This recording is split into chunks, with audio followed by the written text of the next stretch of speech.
Un hombre murió en plena mañana de invierno en Nueva York. No por un terremoto. No por una explosión. No por falla estructural del edificio. Murió porque alguien tomó dos decisiones equivocadas en menos de 24 horas. Y ninguna de ellas fue detenida a tiempo.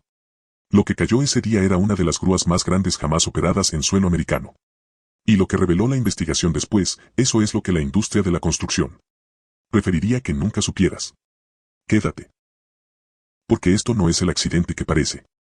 Primero tienes que entender qué era esa cosa, porque si no la dimensionas, no vas a entender por qué caer era solo cuestión de tiempo. La grúa instalada sobre Wall Street en el Bajo Manhattan era una Liebherr LR1300SX. Ingeniería alemana. De lo más avanzado que existe en el planeta para levantar carga. Cuando estaba completamente armada y parada, medía 170 metros de altura. Eso es más alto que un edificio de 50 pisos. Podía levantar hasta 300 toneladas métricas de una sola vez. ¿Quieres saber cuánto es eso? Imagínate 230 autos familiares colgados en el aire al mismo tiempo. Para que no se volcara haciendo eso, necesitaba 112 toneladas de contrapeso en la parte trasera. Otras 52 toneladas atornilladas a su base. Solo la estructura base, sin agregar nada, ya pesaba cientos de toneladas.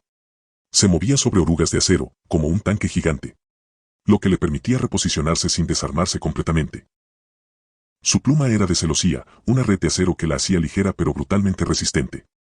Y el sistema completo, pluma principal más el brazo de extensión, alcanzaba esos 170 metros. Esa cosa no era solo una grúa. Era una catedral de acero en movimiento. Pero hay algo que nadie te dice sobre estas máquinas. Algo que se vuelve mortal cuando el viento llega. Y ese detalle es exactamente lo que mató a una persona ese día. ¿Qué hacía ahí? La habían traído para un trabajo en el 60 de Hudson Street. Un edificio de 25 pisos que fue alguna vez la sede de Western Union. La tarea, subir generadores nuevos y torres de enfriamiento hasta la azotea. La grúa se montó el 30 de enero. Una semana antes del desastre. El 4 de febrero, el día anterior a que todo colapsará. El Departamento de Edificios de Nueva York fue a inspeccionarla. La revisaron. La aprobaron. La firmaron como lista para operar. Tenía todos los permisos. Todas las certificaciones. El operador tenía décadas de experiencia. Y aún así, menos de 24 horas después, esa misma grúa estaba tirada en 2 cuadras de la calle. ¿Cómo es posible que algo completamente certificado falle tan rápido? La respuesta tiene que ver con una noche. Con una decisión. Y con el viento. La noche del 4 de febrero el clima en Nueva York estaba cambiando. Los pronósticos ya advertían, vientos fuertes entrando a la ciudad. No era una sorpresa. Era información pública, disponible, clara.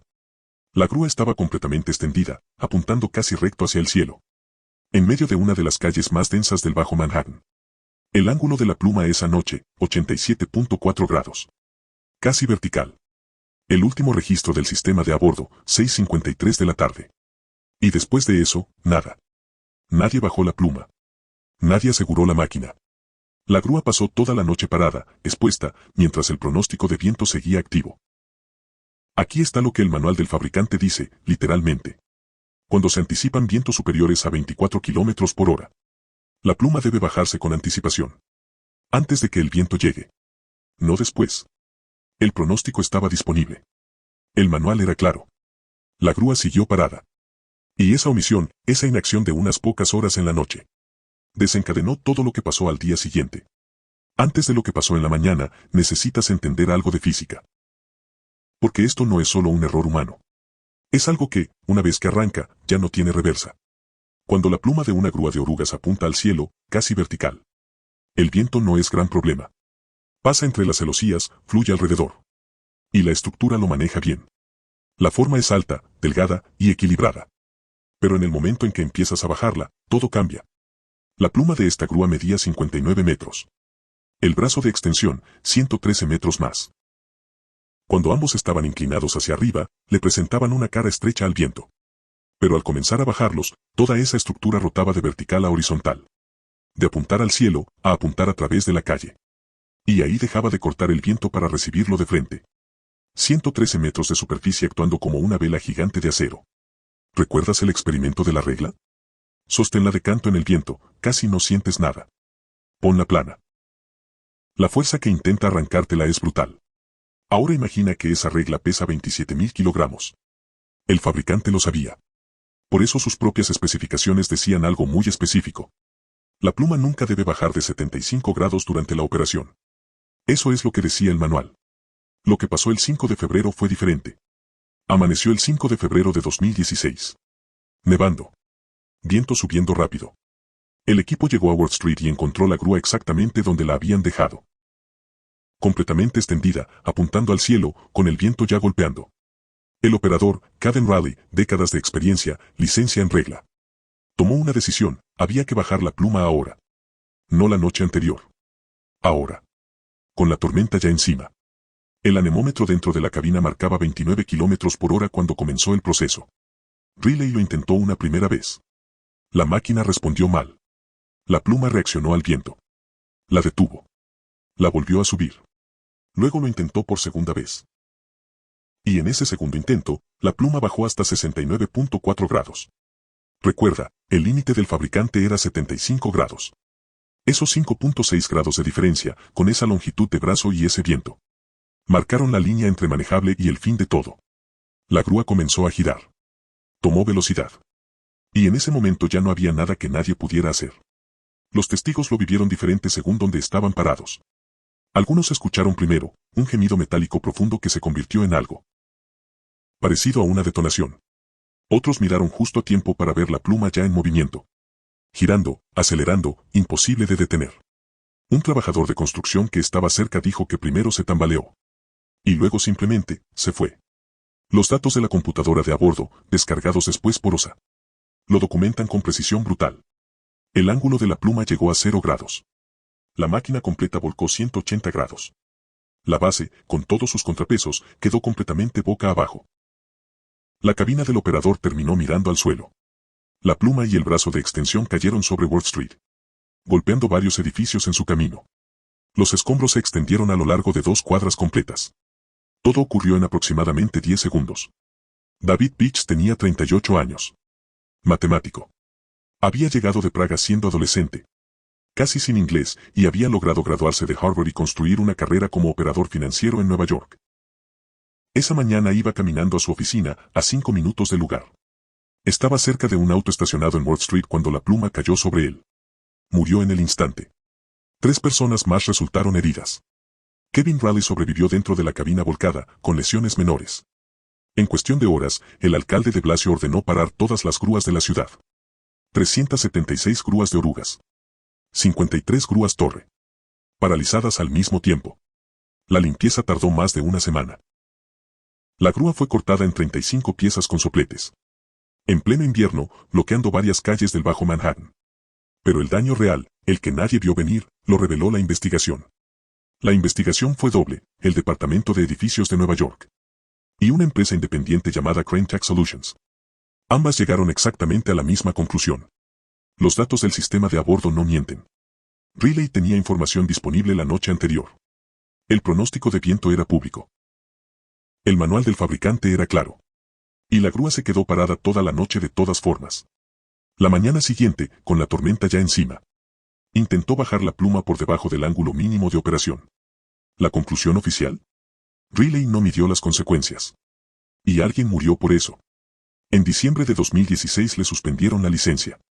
En mayo de 2018, tras audiencia completa ante un juez administrativo, su licencia de operador fue revocada de forma permanente. Multa, $52,000. Riley luego intentó demandar a los investigadores por difamación, argumentando que él no había sido el responsable.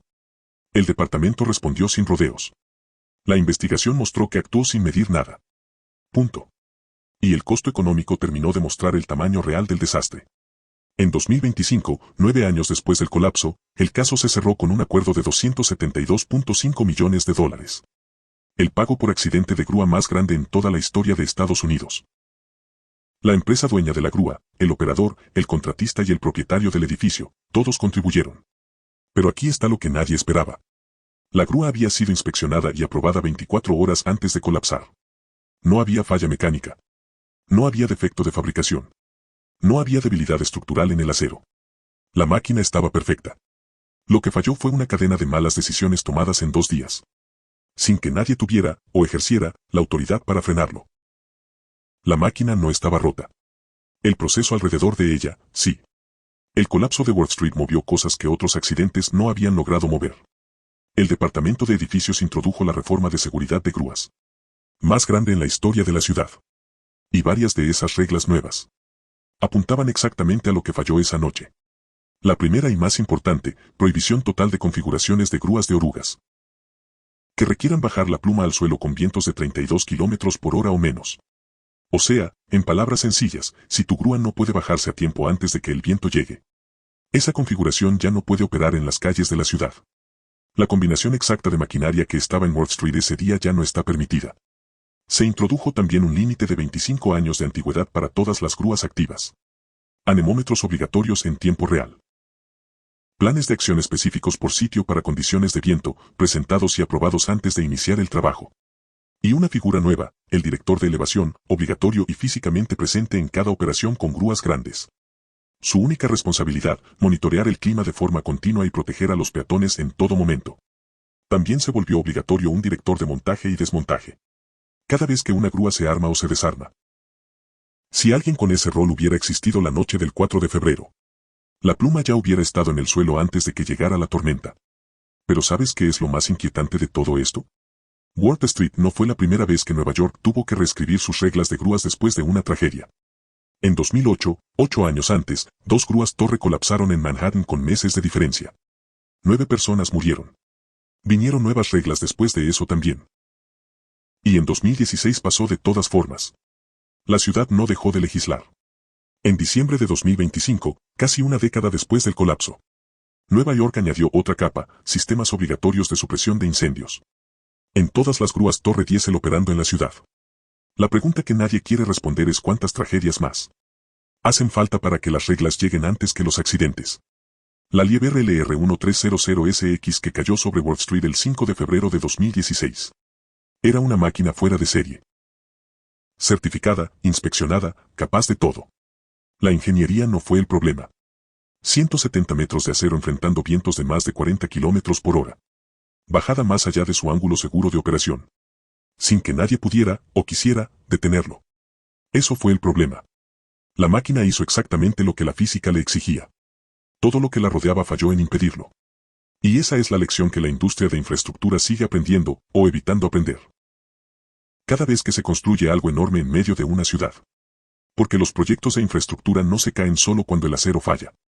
Se caen cuando la gente que los rodea toma decisiones que no está dispuesta a defender con su nombre. ¿Fue la grúa el problema? ¿O fue todo lo que había a su alrededor? Déjame tu respuesta en los comentarios, me gustaría leerte. En Fan y Medio Ambiente nos encantaría leer tu opinión. No olvides que tu feedback, share, like, comentario o suscripción es muy importante porque nos permitirá mejorar nuestras siguientes entregas. Gracias por quedarte hasta el final.